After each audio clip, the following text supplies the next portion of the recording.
Good afternoon. I'm Carla Hayden, the Librarian of Congress, and I am truly delighted to welcome you to the appointment ceremony for the 7th class of the National Student Poets. And you may clap right now, again.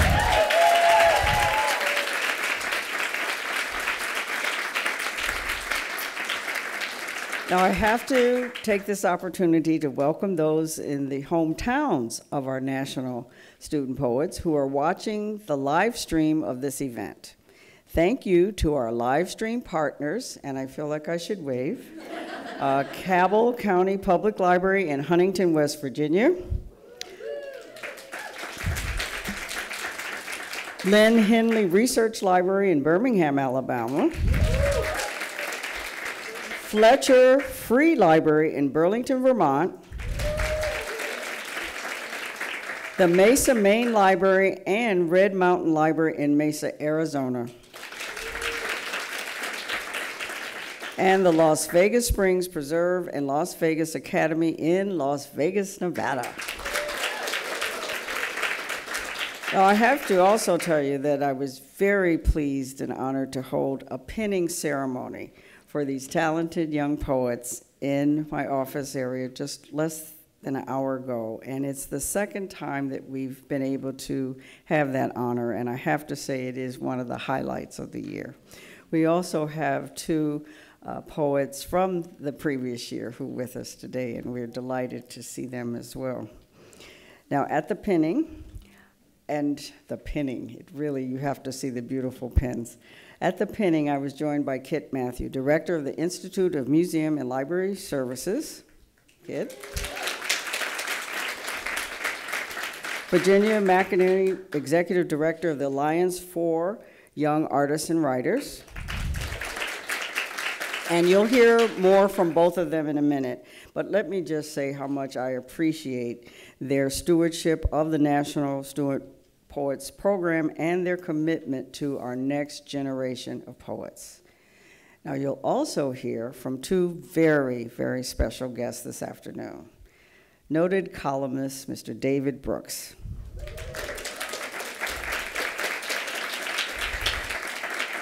And singer-songwriter Valerie June.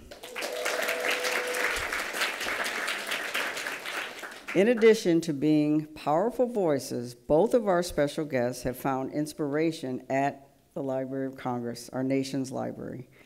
Mr. Brooks has written about the power of the Thomas Jefferson Building right across the street, and it was there that Valerie June immersed herself in the American Folklife Center's historic recordings. So we are very proud that you have found our collections to be so useful to you. Darius, Daniel, Alexandra, Heather Laurel, Jensen, and Ariana. I hope you are equally inspired by beginning your National Student Poet term here at the Library of Congress, and we are very proud that you, and I'm telling you from previous poets, will always have that connection to us. As I told you at the pinning and you presented me with autographed copies, you all should be very jealous. I have my own autographed copies. Maybe after this ceremony, you will get your programs autographed too. Don't forget us as you become famous. You are famous now. Now, there is another remarkable poet connected to the library who is excited to be part of this day. And right now, she's flying back from Alaska, where she kicked off her second-term project, American Conversations, celebrating poetry in rural communities. But before she left, she recorded a special message for you.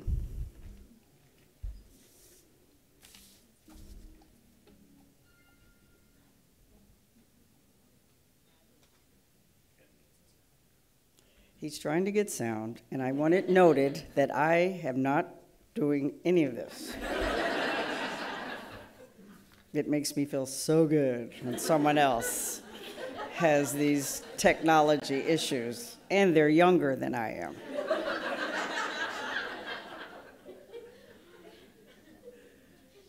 Thor, how old are you?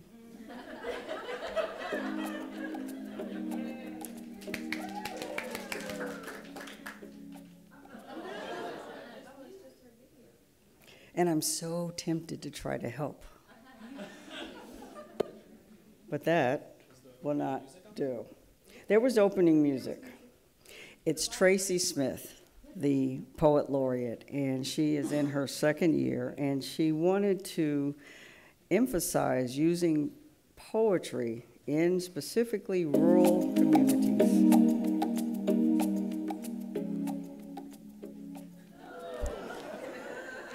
So, what we're going to do, and I wish I had like one iota of her talent, because I could actually read some of her poetry and tell you. And so you see her, and she wanted to do this.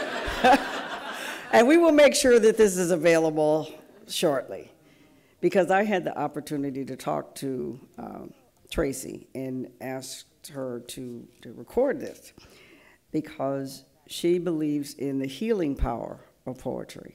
And when she was selected as the poet laureate, it was one of my first opportunities to be involved with the program, she said she wanted to go to communities that had needed other ways to talk about difficult and challenging issues. And so in rural areas, Native American communities. I feel like we actually have something meaningful to say to one another through the vehicle of poetry. I'm sorry I'm not there with you tonight. I'm actually in Alaska talking poetry with new friends, but I'm excited to join you tomorrow and celebrate your accomplishments. We wanted sound, and we've got it. So we'll make sure, though, that you get to see all of her message, because basically that's what she's hoping, that you young poets will realize, that your words and your way with words have a way of reaching out to others that might not have their own way of expressing things. And that's what she wanted to wish for you, because she's found that in her career, and she's taking it in another year to communities throughout this country that need the healing power of words. So I hope you will enjoy meeting her tomorrow. Her flight is on schedule. She will be here. And now I'm going to bring up Kit to continue the program.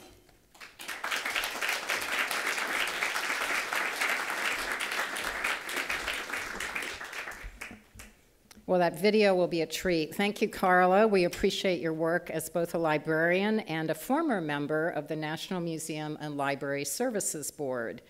We at IMLS, our acronym, welcome to DC, if you don't know, the land of acronyms, always enjoy working with our colleagues at the Library of Congress on the National Book Festival, which is coming up this weekend, so I hope many of you will partake of that.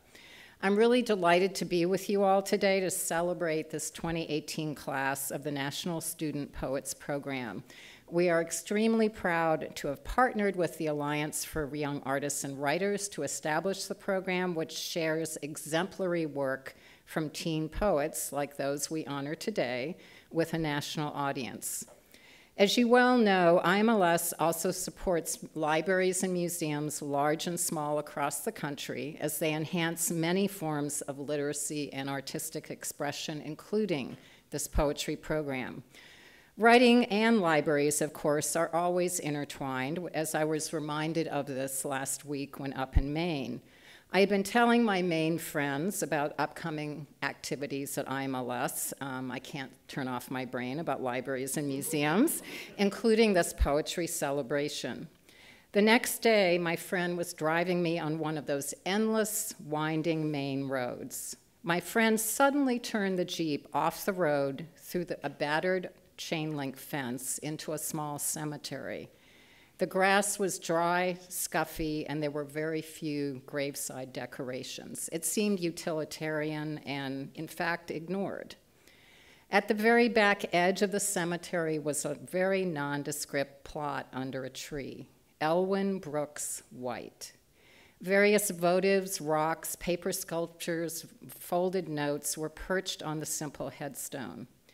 Many of White's books and artworks were donated to the nearby Friend Memorial Library in Brooklyn, Maine. One book inscription reads, "For the Friend Memorial Public Library from a longtime admirer, E.B. White." And in a letter addressed to the children of Troy, Michigan, congratulating them upon their newly opened public library, E.B. White wrote, "Books hold many of the secrets of the world. Books are people, people who have managed to stay alive by hiding between the covers of a book. And we can say the same of poetry as White did of books. Poetry holds many of the secrets of the world, and people stay alive within and through poetry.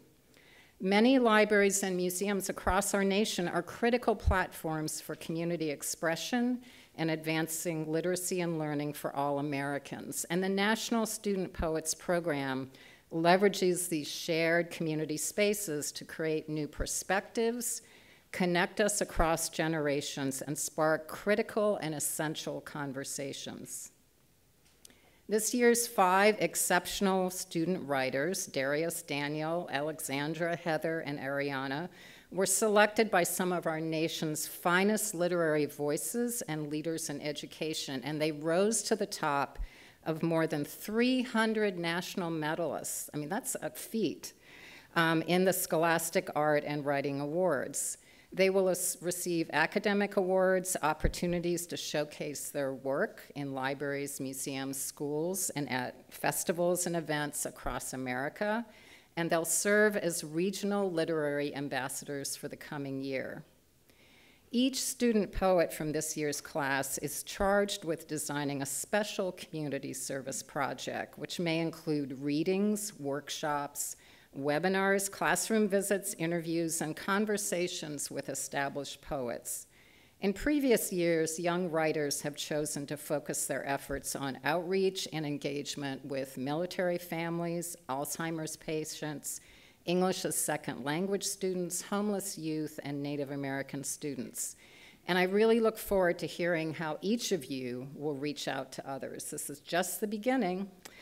Whether reading E.B. White or participating in a poetry slam, I truly believe anyone can own the power of poetry and have a voice. Our 5 winning poets are ambassadors for poetry's power to inspire curiosity, learning, confidence, and connections. I want to congratulate you on your accomplishments, and we look forward to your continued service throughout the next year. Thank you.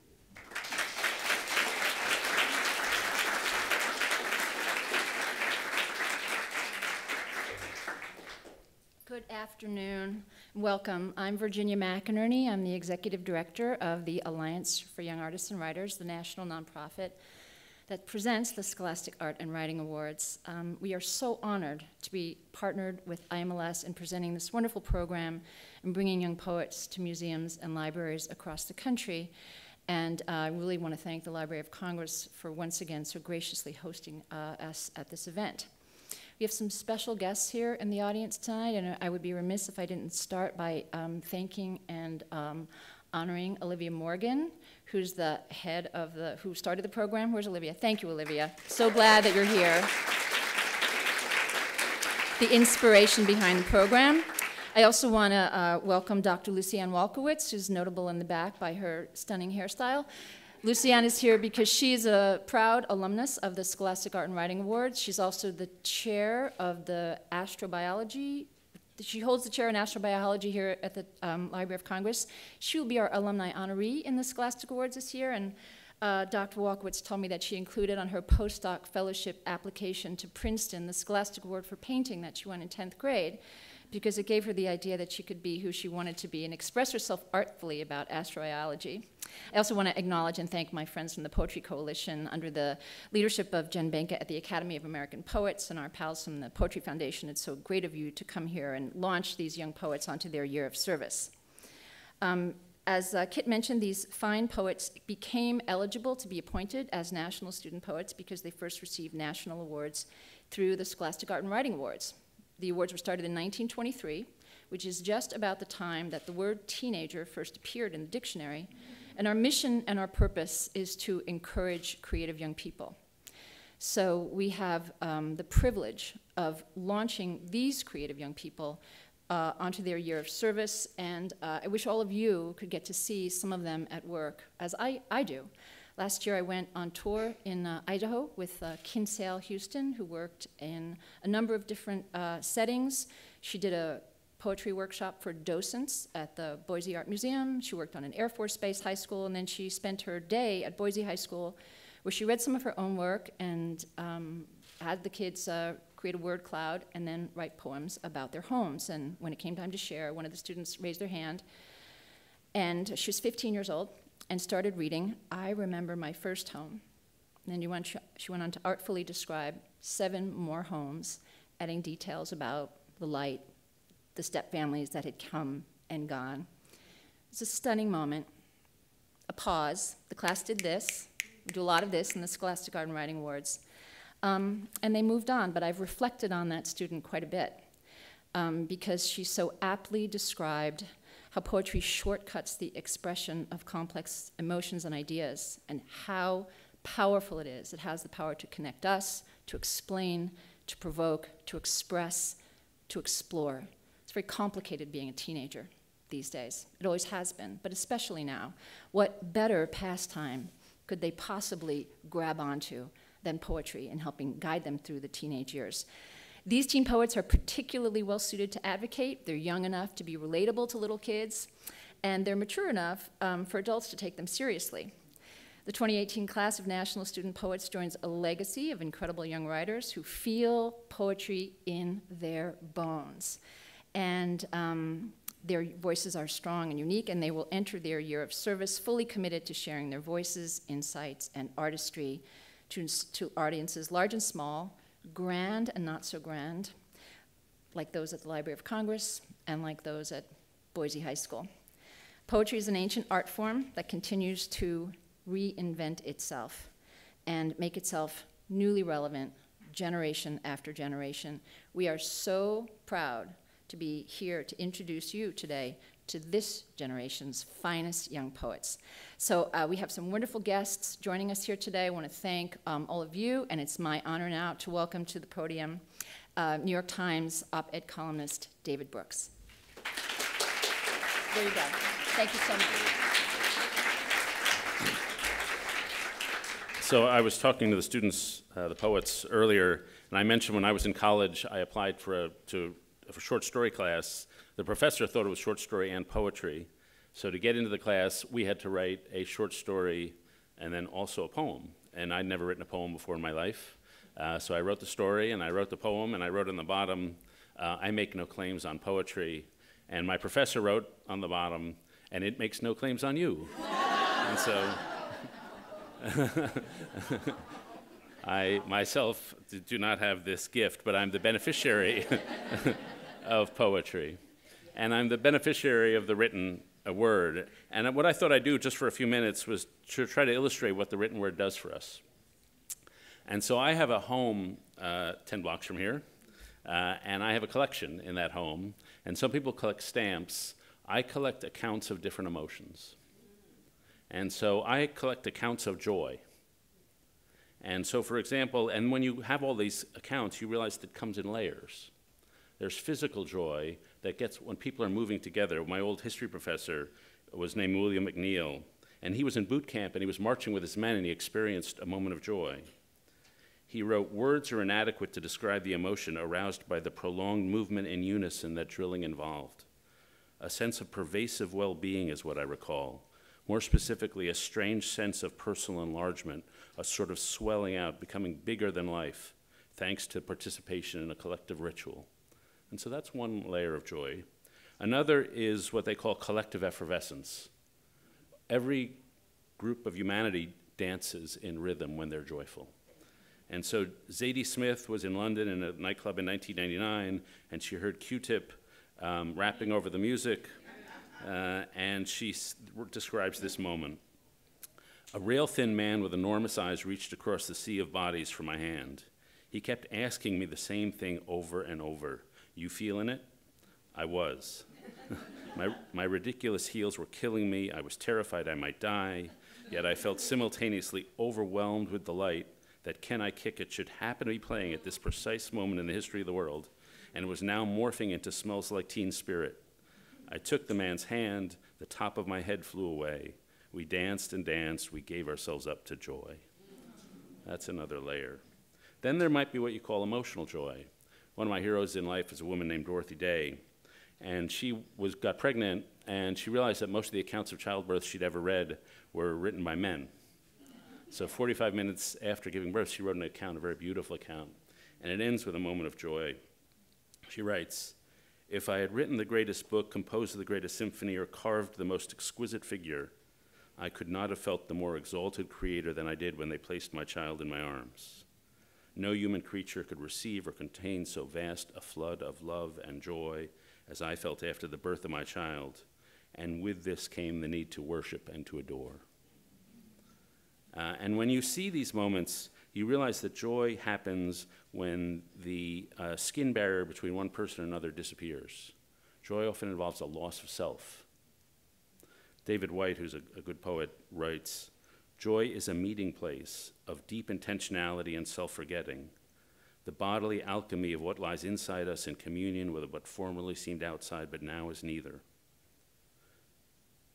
Dance, laughter, affection, skin touching skin, singing in the car, music in the kitchen, the quiet, irreplaceable, and companionable presence of a daughter, the sheer intoxicating beauty of the world that inhabited us as an edge between what we previously thought was us and what was not us." Then there's a couple higher levels, I'll just do two more, and one is transcendent joy, when we think we're reaching across some barrier that we can't really explain. So I am not a poet. I have a friend who's an actual poet, and his name is Christian Wyman, a very beautiful poet. And when you talk to Chris, he's lived in a lot of cities, and he always lived there because there was a woman there. So, like, he lived in Buffalo. Why'd you live in Buffalo? Oh, I had a girlfriend there. And then, why do you live in Rochester? Oh, girlfriend there. And so he lived in Prague. He had a girlfriend there. And so one night he was working on his poetry, or one morning in the kitchen, and he was just at the kitchen table, and a falcon landed on the windowsill across the window. And it scanned out, and it didn't see him, it just was scanning like 2 feet away from him. And his girlfriend was taking a shower. So he went and got her and said, "Come out, you gotta see this." So she came out dripping naked. And they're standing there just with this falcon right there, and the falcon turns and locks eyes with Wyman. And his girlfriend said, "Wish for something." Like, take this moment, wish for something. And he later wrote a poem about the experience, and it includes this stanza. "And for a long moment I'm still in. I wished and wished and wished and wished that the moment would not end. And just like that, it vanished." So that's that contact that people have with nature. And then finally, the part I'll end with, and I actually don't have a passage with this, is some moments of joy are just transcendent, but moments, and then they go away, like Wyman's. But some people, for them, joy is not an experience, it's an outlook. It's something they bring into the world every day. And it comes from the habitual giving other people's delight. And it becomes their permanent way of being in the world. I was at a luncheon here a couple years ago, and I was seated next to the Dalai Lama. And the guy laughs for no apparent reason. He just starts laughing. And you're sitting there and you want to be polite, so you laugh, and then he laughs, and you laugh. And I had nothing to say to the guy because he was just so happy. And so I finally said, he had a canvas Dalai Lama bag, so I said, "You got any candy in your bag?" And so he starts pulling out the stuff in the bag. It turns out to be everything you get in the first-class cabin of an international flight, like a little razor and earplugs. But he just radiates joy. Kathy and I have a friend, a very famous guy, Yo-Yo Ma. That guy just radiates joy. And that, to me, is a higher form of life, because they are just delight in things, delight in gratitude, and they offer goodness. Now, so why have I run through all this? It seems to me we're born with relatively primitive understandings of our own emotions. At least men are. But what language, and especially poetry, does is it educates us in our own emotions. When you've read a poem, you haven't gotten new knowledge or new information, but you've had a new experience. And often it's an emotional experience, and you widen your repertoire of emotions. The greatest poet of our day, Taylor Swift, was once asked, I actually sort of mean that, was once asked, you write all about sadness. And she said, there are actually 22 different kinds of sadness. There's your dog leaves sadness, your boyfriend dumps you, your mom, and she played a different tune for all kinds. She's an expert on sadness. And so it's like we're born with one piano key for joy. But through poetry and through language, we learn, well, there are actually 88 different piano keys. And who would want to live with a simplistic notion of our own emotions when you can live with an enriched one? It's the sort of thing that just makes life so much better. And then finally, if you realize joy is the kind of thing that the Dalai Lama or Yo Ma could experience and project, why would you want to live for just mere happiness when you could have joy? And when you make that kind of realization, a whole life can turn around. And so that's what I think you guys are offering, the explication of your own emotions and giving everybody a sense of what you've learned about them. And so I congratulate you. I thank you for what you're about to do. And as I mentioned, one serious note, this is a moment where our nation needs a story, and it needs to be told through poetry. And so I ask that you spend some time with this next year filling in what is a gap, and that if there's anything that's going to unite such a diverse country, it's going to be poetry and story and narrative. And I'm sure you're going to play a role in that. So I have never experienced the kind of joy that Zadie Smith did. I can't dance to Q-Tip. But I have had a couple experiences of joy, and this is a replication of one of my earlier experiences. Twice in my life I've had this experience, introducing Valerie June. And this is my second, and this is joy personified, Valerie.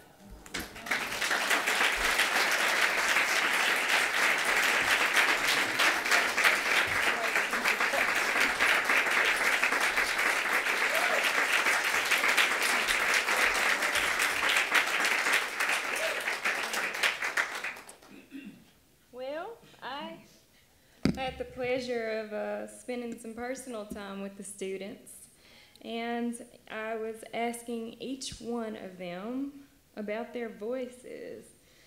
And I'm a musician, but also a songwriter and a poet as well, so the voice of the poet is really an interesting thing to me. And one thing they told me, each one in their different way of how they hear the voice of a poem, is it usually starts with one line. And I'll hear that line and I'll live with that line again and again for a little bit. And then I'll start writing the poem, and the poems come really fast. Once they hear that one line and they sit with it, then the poem writing is fast after that. So I hope that you go to your regions and you take those one lines and you inspire everyone in your region. And I know that you have this power. I know you have the power to do that, and it'll only take the one line. I'm going to play a song for you on my little baby, and it's a song for love and for healing, and it's called Somebody to Love.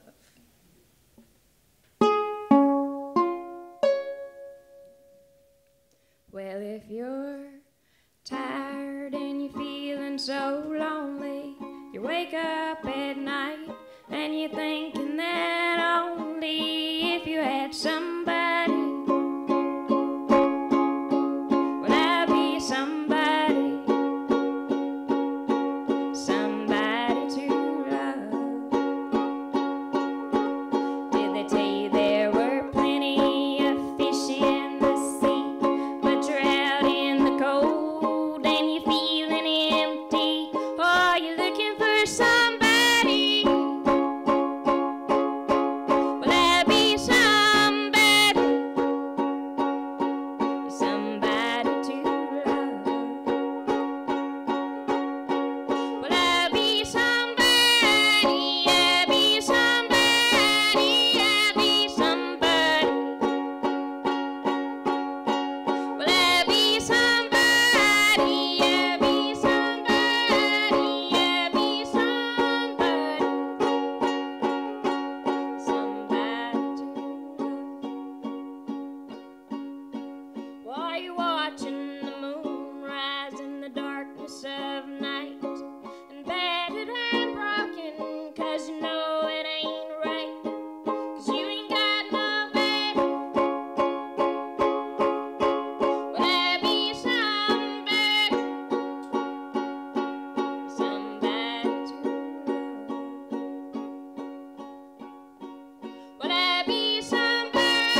She's a sweet baby. So I'd like to invite the poets to the stage now, and Dr. Matthews as well.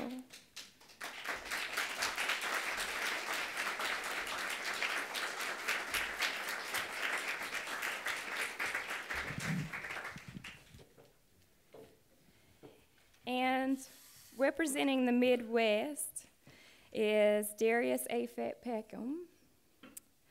And representing the Southeast is Daniel Block. And representing the Northeast is Alexandra Contreras Montesano. I messed that up. And representing the Southwest is Heather Laurel Jensen. And representing the West, Ariana Smith.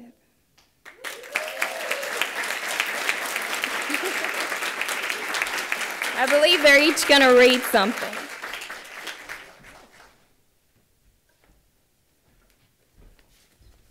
Thank you all for coming. I'm the National Student Poet representing the Midwest, Darius Afat Peckham. I'm from Huntington, West Virginia, and I go to school at Interlochen Arts Academy. This poem's called The Beautiful Day Dance. For my father, widower at 33.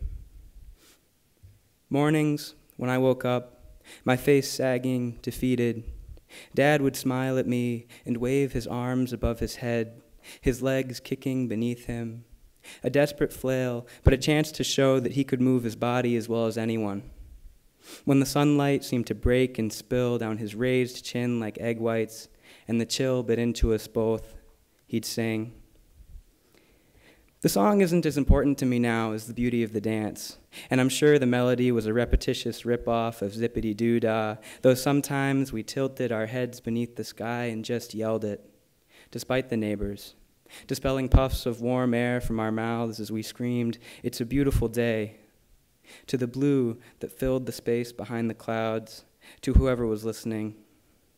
To the way I sweat at nights, Dad rubbing the wet t-shirt that clung to my back, whispering, "It's all right, we're okay," over and over like a chorus.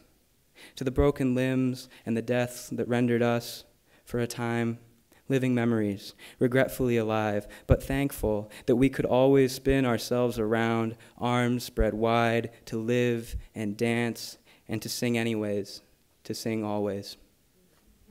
Thank you.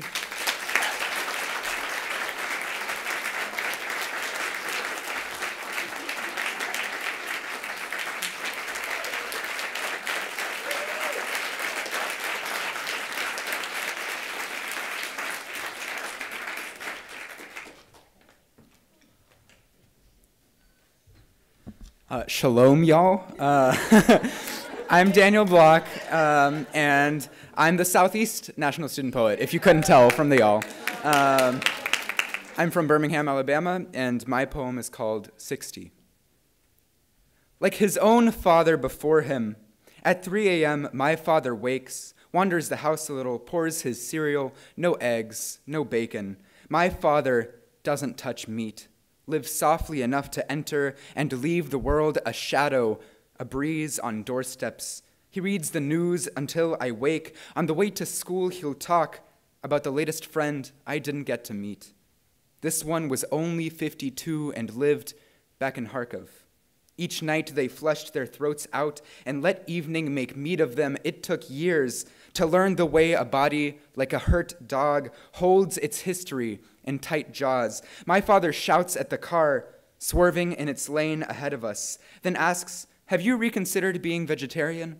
I say, "Maybe," which we both know means I don't want to go to the trouble of saying no. And we've pulled up to the school. He hasn't had a chance to talk about the news or say how proud he was to watch another morning swell up through the cracks of night. I haven't had a chance to wish him happy birthday. And anyway, what is there to say but goodbye, my son, and goodbye, my father, who is my son, whose eyes I carry into any rearview mirror, any 3 a.m. drive home when one car sideswipes another behind me. My father who knows we live in worlds of wheels, all trying to catch us. Thank you.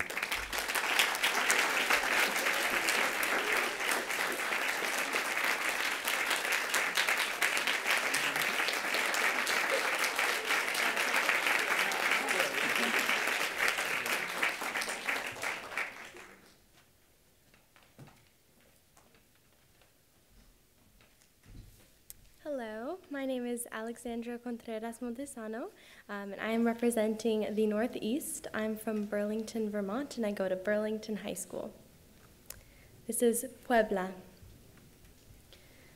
Puebla is chocolate dipped, syrupy as I spoon it out of the close-knit towns surrounding Mexico City. I just want to gulp it down, suck the marrow from the cattle that get leaner every year. It smells good, being home, or being in a place that was once home. I can't help but hold my breath, abducting it in my lungs because the wind here is a different flavor than the wind there. I thought the thing I missed most was the sizzle your bare feet make against the packed dirt of the evening road, but I was wrong because I am intoxicated by the way my grandma clasps her hands to my heart, like I never left. Puebla tastes salty as I lick it from my top lip, brushing it from the corners of my eyes, letting it fall, absorb into my skin. I know I can't come back until the next thunderstorm season. It gets easier to come and harder to leave.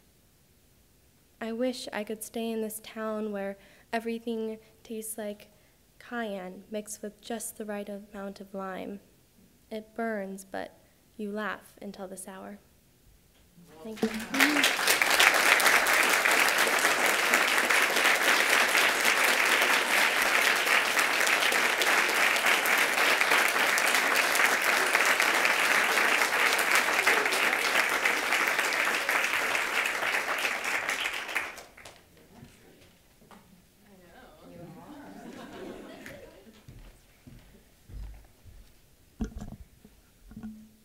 Howdy. I'm Heather Laurel Jensen. I'm from Mesa, Arizona, and I'll be representing the Southwest. This is Elegy Apologizing in Hindsight. I hear July will bring the second coming, monsoon season, and a stock market crash. Each light on the water tower will blink and then strobe. A cougar will sleep under my trampoline for weeks. Dogs will break into every antique shop and devour fine china. From there, the moon will roll across a cliff and crush the nearest mobile home. Today, they are dredging my best friend's body from the lake. She is wrapped in pink tarp and identifiable by her ponytail. The edges of each day are ochre and pulling up by the corners like linoleum.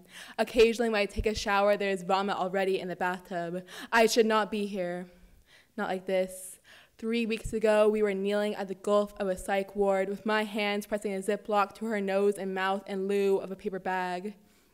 In hindsight, I am not even an effective attempt at a solution. A threat is still a threat when you pretend it's benign. Sorrow is still sorrow with my headphones in. Her grief was still grief when I avoided it. In the future, I hope to be unafraid of asking questions. Her parents will join a nunnery. The lake will drain through a metal slit in the earth.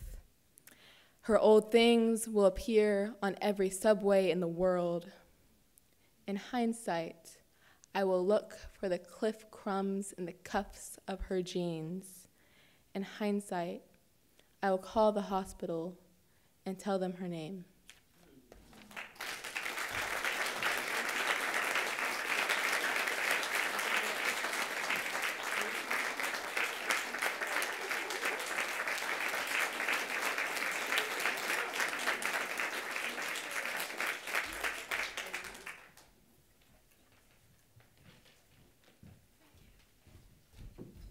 Hey. Okay. My name is Ariana Smith. I am from Las Vegas, Nevada, and I will be representing the West region. This poem is entitled Descendant. Grandfather, birthed from burning crosses in dense and sticky Georgia, smoke clinging to black skin like fresh cotton to nimble fingers, breathing in freedomless zephyr, Sunday shoes stuck in rich, wet moss. Grandmother, Blooming out of rose milkweed from the Carolinas, twig-like brown legs skipping across weeping willows. Her clouds were frothy and pastel, pearlescent velvet swaying like tiny dancers above her. Father, product of an exodus from south to north, the other side of the sunshine. My father, a lingering love weaved from ancestral needle and thread. Bloodline like a river, flowing through state line, Mississippi currents of dripping peach vine. I descend from the other side of the train tracks, resembling country border, from suctioned lips to rattling jazz trumpet measures, from hot buttery biscuits on the kitchen stove, from mamas and aunties with kaleidoscopes for eyes and a Freedom Riders bus set aflame in a city that was already burning. An eternity of southern acrimony, a forbidden home, familiar, familial, a fresh wound that never seems to scab over. There lay heritage, blood, spirit, bone. Generations gone with the wind, surviving through me, my heart strung to theirs like DNA. Their flesh dissolving like sugar cube, my body still on stolen land.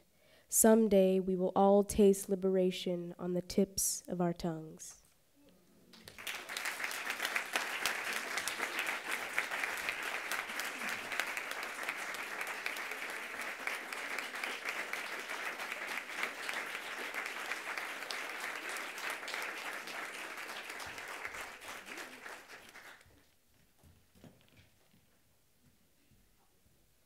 Well, I think we have two poets from last year here. Can you raise your hands? Yeah, great. Congratulations. Thank you for coming. So I think we're going to have reflections from Ann Castillo, right? Great. And Ben is here to add, counterpoint, I'm sure.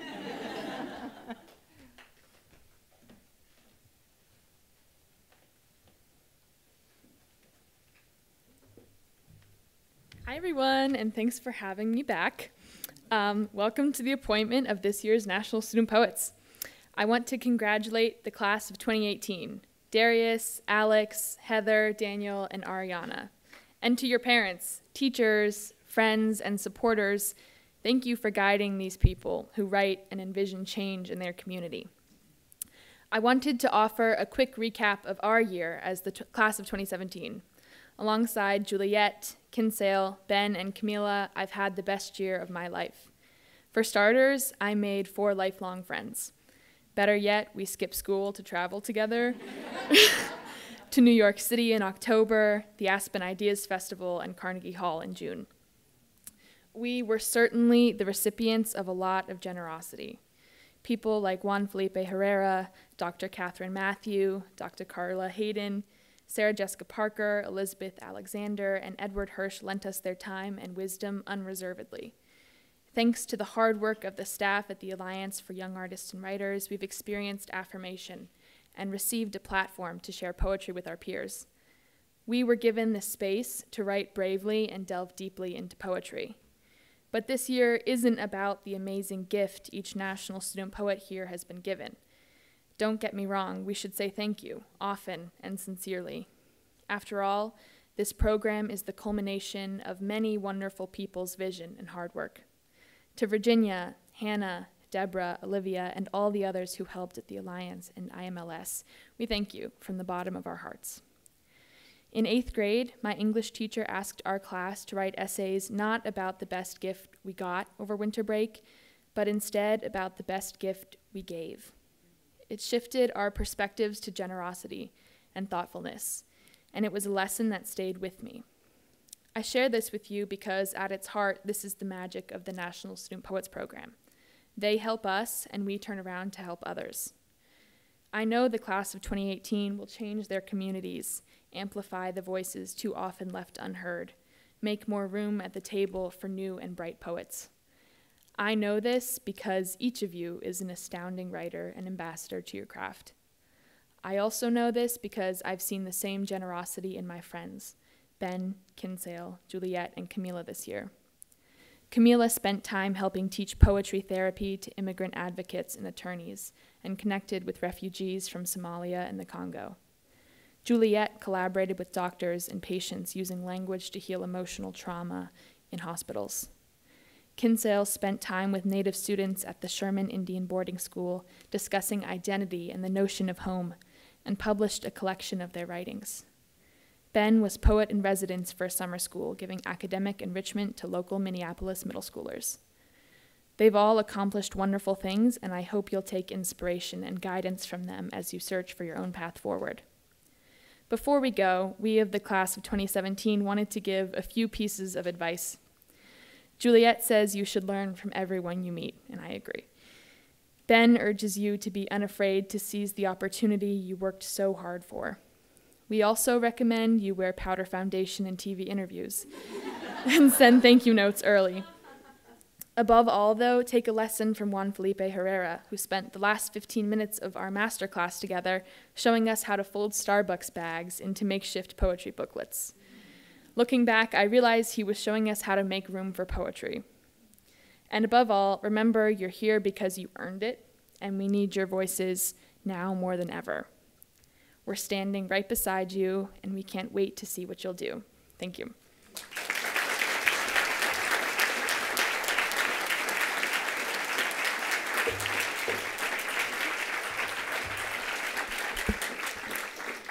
Well, can we have another round of applause for these fabulous poets, please?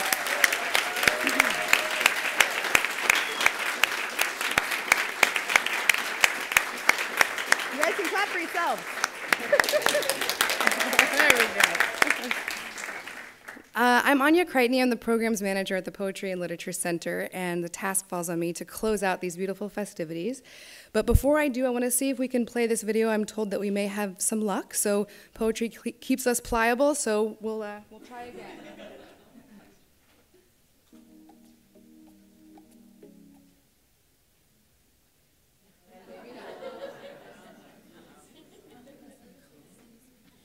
Let's see what I can do. Let's see how magic I can be.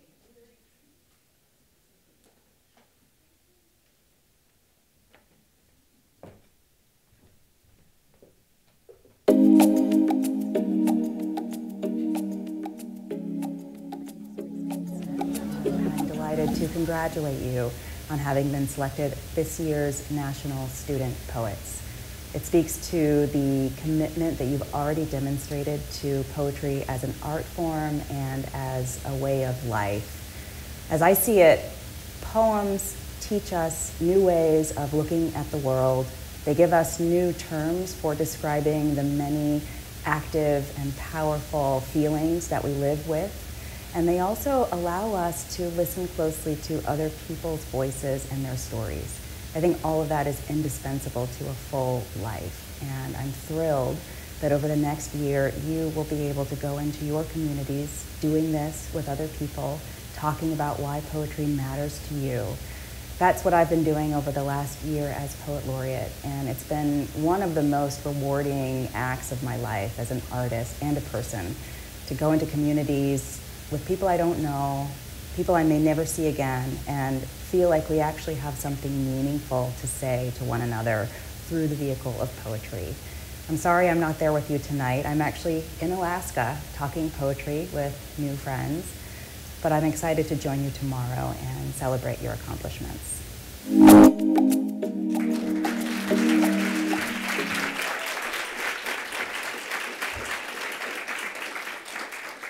Thanks for your patience, all. I'm glad you guys got to hear her special words.